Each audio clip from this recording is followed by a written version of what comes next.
তুমি কিছু বলবে? কি সব কৈফিয়ত টৈফিয়ত আমাকে দিতে হবে বলছিলে,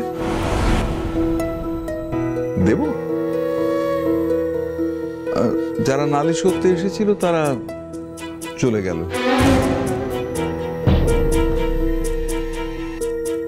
এবার কি হবে? ড্রামা কুইন তো চুপচাপ, না জানে কি চলছে ওনার মনে। আচ্ছা শুনুন না, ঘরে চলুন, এইসব ঝামেলায় জড়িয়ে কোনো লাভ নেই, ঘরে চলুন, আসুন।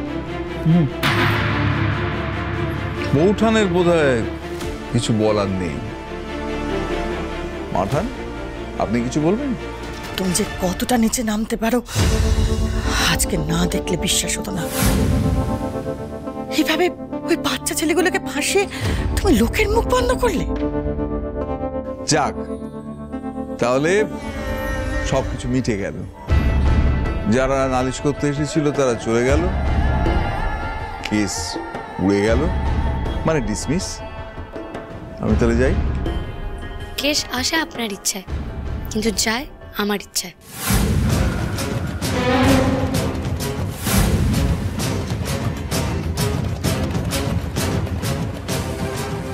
আর একবার যখন এই কেস আমি নিয়ে নিয়েছি, তখন তো টয়লেট না বানিয়ে আমি থামবো না।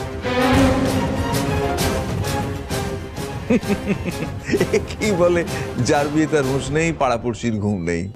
যাদের টয়লেট দরকার ছিল তারা চলে গেল, উনি টয়লেট নিয়ে লাফাচ্ছেন। দেখ মন্টু, দেখ। ওদের চুপ করেছেন বলে এটা ভাববেন না যে সবাইকেই চুপ করানো যায়। অন্তত এই সন্ধ্যাকে তো নাই। তাই নাকি? তো তুমি কি করবে? ওই যে আপনি বললেন না যে কেস উড়ে গেল, ওই উড়ে যাওয়া কেসের পায়ে আমি শেকল পরাবো। প্রমাণের শেকল। আর একবার যদি আমি প্রমাণ করে দিতে পারি যে টয়লেট বানানোর টাকা এসেছিল আর সেই টাকা আপনিই গায়েব করেছেন, তাহলে তো তখন আপনাকে খাঁচাতে ঢুকতেই হবে।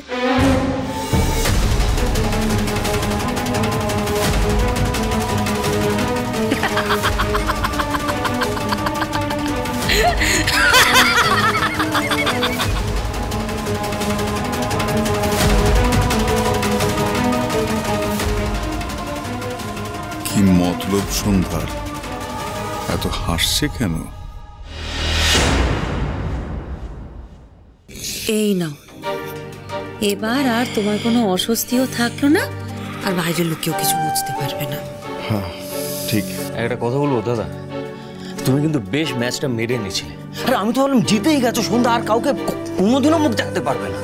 কিন্তু শেষে সন্ধ্যা যে কেন ওই হ্যাঁ হ্যাঁ করে হেসে উঠলো, সেটাই তো লাখ টাকার প্রশ্ন। কি চলছে বলতো ওর মাথায়? বাদ দে তো ওর কথা, ওর মাথায় আবার কিছু আছে নাকি? খ্যাপা একটা, এমনি হয়তো হ্যাঁ হ্যাঁ হ্যাঁ করে হাসলো। না না, আমার কিন্তু সন্ধ্যার উপর এতটুকু ভরসা নেই, ও যখন যা ইচ্ছে করতে পারে। নজরে রাখতে হবে। হ্যাঁ, কিন্তু তুমি তো আর ওর কিছু করবার জন্য অপেক্ষা করে থাকতে পারো না, তাই না? ওই রিস্ক নিতে পারো না। তার চেয়ে তোমার যেটা করার তুমি সেটা করো দাদা। ঠিক বলেছিস, আমাদেরই করতে হবে ওর কিছু করার আগে। কিন্তু এখন বাড়ি থেকে বেরোলে সন্দেহ করতে পারে, বলা তো যায় না, হয়তো পিছু নিল। তাহলে কি?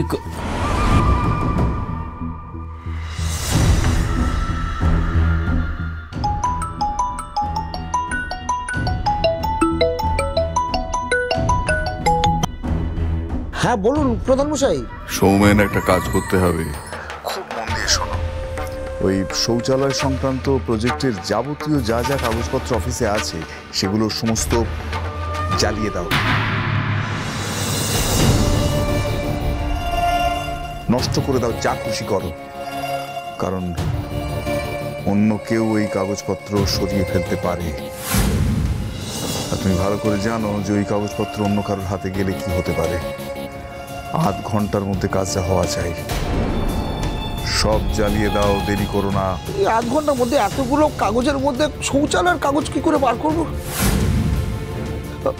অবশ্য একটা উপায় আছে, মানে যদি আপনি এসে মানে এতগুলো কাগজের মধ্যে থেকে ওই শৌচালয়ের কাগজটা বার করে দেন তাহলে খুব তাড়াতাড়ি হয় আর কি। ধর, নিকুচি করেছে। আমি যেতে পারলে তো হয়েই যেত। তুমি হাতের সামনে যে কাগজ পাবে সব পুড়িয়ে জ্বালিয়ে ছাই করে দাও। সব? হ্যাঁ সব। পরে আমি বুঝে নেব।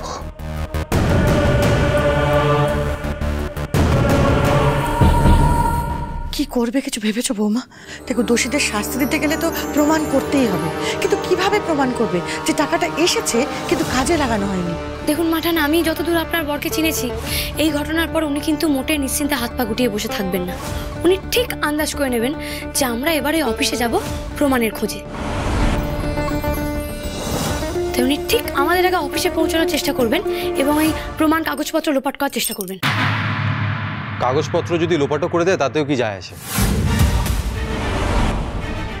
সত্যি যদি বাবার নামে টাকাটা স্যাংশন হয়ে থাকে তাহলে বাবার নামে নিশ্চয়ই একটা মেল এসে থাকবে।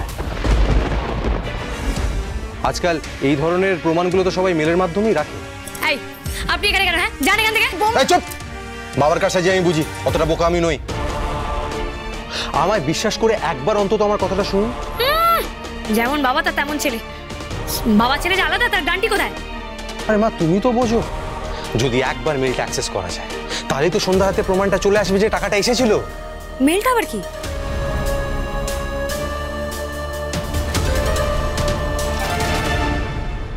আরে বাবা, ওসব আপনি বুঝবেন না। কেন বুঝবো না? বোঝালেই বুঝবো। আরে এইটা হলো ইমেল, মানে চিঠি। কম্পিউটারে চিঠি আসে। কম্পিউটার? কোন কম্পিউটারে? হ্যাঁ, কম্পিউটার। বাবার অফিসে যে কম্পিউটারটা আছে সেই কম্পিউটারটা। একবার যদি ইমেলটা খোলা যেত না, তাহলেই বোঝা যাবে যে আদৌ সরকার বাবাকে ওই টাকাটা পাঠিয়েছে কি না। ঠিক, নীল একদম ঠিক কথা বলেছে। তাহলে প্রমাণ পাওয়া যাবে বলছেন? আলবাত পাওয়া যাবে, কিন্তু সেটা জোগাড় করতে একটাই সমস্যা, সেটা হচ্ছে বাবার মেলের পাসওয়ার্ড। পাসওয়ার্ড আবার কি হয়? আমি তো পাসওয়ার্ডের ওয়ার্ড শুনেছি। আপনি বাবার পাসওয়ার্ডের ওয়ার্ড দিয়ে আবার কি প্রমাণ করবেন? হ্যাঁ, আমার মাথা ব্যথা কিরকম যেন একটা গুলিয়ে যাচ্ছে। আরে পাসওয়ার্ড মানে ধরুন সিন্ধুকের চাবি, যেরকম চাবি ছাড়া সিন্ধুক খোলে না, সেরকম পাসওয়ার্ড ছাড়া মেল খোলে না, বুঝলেন? তাই জন্য পাসওয়ার্ড ছাড়া মেলও খুলবে না আর চিঠিও দেখতে পারবে না। এবারে বুঝলেন? আচ্ছা মা, তুমি বাবার পাসওয়ার্ড জানো? শোন, তোর বাবা যদি সত্যি এরকম কাজ করে থাকে তাহলে কি তোর মনে হয় যে তার পাসওয়ার্ড তিনি কাউকে বলে দেবেন? তার মানে তো জোগাড় করতে হবে। হ্যাঁ, সেটাই তো বলছি, তাই করুন। আপনি যদি আমাদেরকে সাহায্য করতে চান তাহলে যান গিয়ে ওই পাসওয়ার্ড জোগাড় করুন। যান গিয়ে পাসওয়ার্ড জোগাড় করুন। আমার মাঠানের সাথে একটু কথা আছে, এখন মাঠানের সাথে একটু কথা বলবো। আরে এমন কি কথা যেটা আমাকে বলা যাবে না? আমি তো আপনার সাহায্যই করতে চাইছি।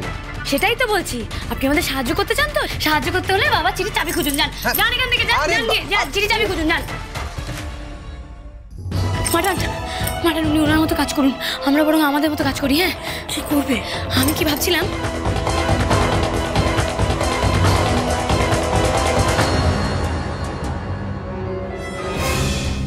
আচ্ছা, ও কাজটা ঠিক করে করতে পারবে তো? হ্যাঁ, ও পাক্কা ছেলে আছে, ওকে নিয়ে চিন্তা নেই। চিন্তা শুধু ওর কাজ করার আগে সন্ধ্যার বিজয়া না পৌঁছে যায়। ও এই শুনছো? বলছি ওদিকে তো একটা কাণ্ড হচ্ছে গো। কি হয়েছে? আরে অত কথা বলবার সময় নেই, না না আমার সাথে এসো এসো এসো। কি হয়েছে বলবি? সবই বুঝতে পারছি, তোমার শ্বশুর মশাই এটা করে ফেলেছেন, কিন্তু এটা বাইরে এলে পরিবারের বদনাম হবে। সুতরাং তুমি এমন কিছু করো না যাতে পরিবারের বদনাম হয়। বউ হিসেবে এটুকু তোমার কর্তব্য। কি হয়েছে বেজমা? মা এত জোরে কার সাথে কথা বলছে? আর বলিস না, দিদি আর সন্ধ্যার মধ্যে তুমুল ঝামেলা লেগেছে। তো সর্বনাশ হয়ে যাবে। কি করে বের করবো এদেরকে? দরজাটাও তো বন্ধ।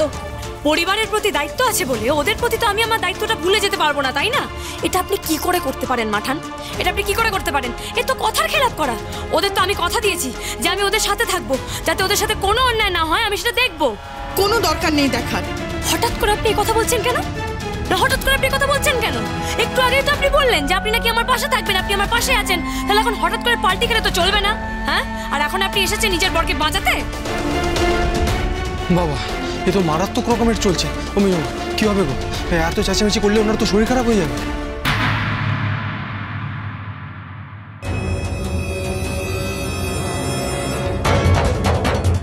কি করছো তোমরা?